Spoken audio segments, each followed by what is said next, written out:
வரலாற்று சிறப்புமிக்க தீர்ப்பு. இனி திருமணமான மகள்களுக்கும் கருணை பணி வேலை. இந்திய சமூக அமைப்பில் பெண் என்பவள் திருமணத்திற்கு பிறகு தன் கணவன் வீட்டிற்கு சொந்தமானவள், அவளுக்கும் பெற்றோர் வீட்டிற்கும் எந்த பொருளாதார தொடர்பும் இல்லை என்ற தப்பான பொதுநிதி பல காலமாக நீடித்து வருகிறது. இந்த ஆணாதிக்க சிந்தனையின் நிழல் அரசு வேலைவாய்ப்பு விதிகளிலும் படிந்திருந்தது. அதன் விளைவுதான் பணியின் போது இறக்கும் அரசு ஊழியர்களின் திருமணமான மகள்களுக்கு கருணை பணி நியமன வேலை மறுக்கப்பட்டு வந்தது. பல்வேறு மாநில அரசுகளின் பொதுப்பணி விதிகளில் கருணை பணி வேலைக்கு விண்ணப்பிக்கும் தகுதியுடைய வாரிசுகள் பட்டியலில் மகன், திருமணமாகாத மகள், விதவை மகள் ஆகியோரே இடம்பெற்றிருந்தனர். திருமணமான மகள் என்ற சொல்லே திட்டமிட்டே தவிர்க்கப்பட்டது. இதனை எதிர்த்து தொடரப்பட்ட வழக்குகளில் இந்திய உச்சநீதிமன்றம் வழங்கிய தீர்ப்பு பெண் உரிமை வரலாற்றில் ஒரு மைல்கல்லாக பார்க்கப்படுகிறது.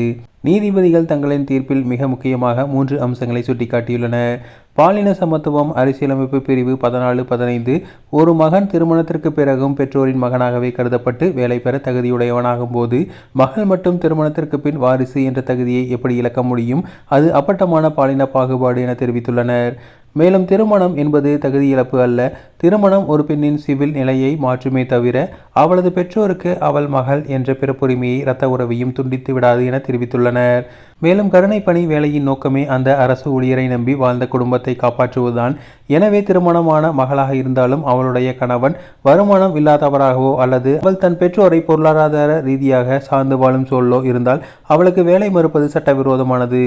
இந்த தீர்ப்பு பெற்றோரை காக்க நினைக்கும் எத்தனையோ பெண் பிள்ளைகளின் வாழ்வாதாரத்திற்கு சட்டப்பூர்வமான அங்கீகாரத்தை இது வழங்கியுள்ளது.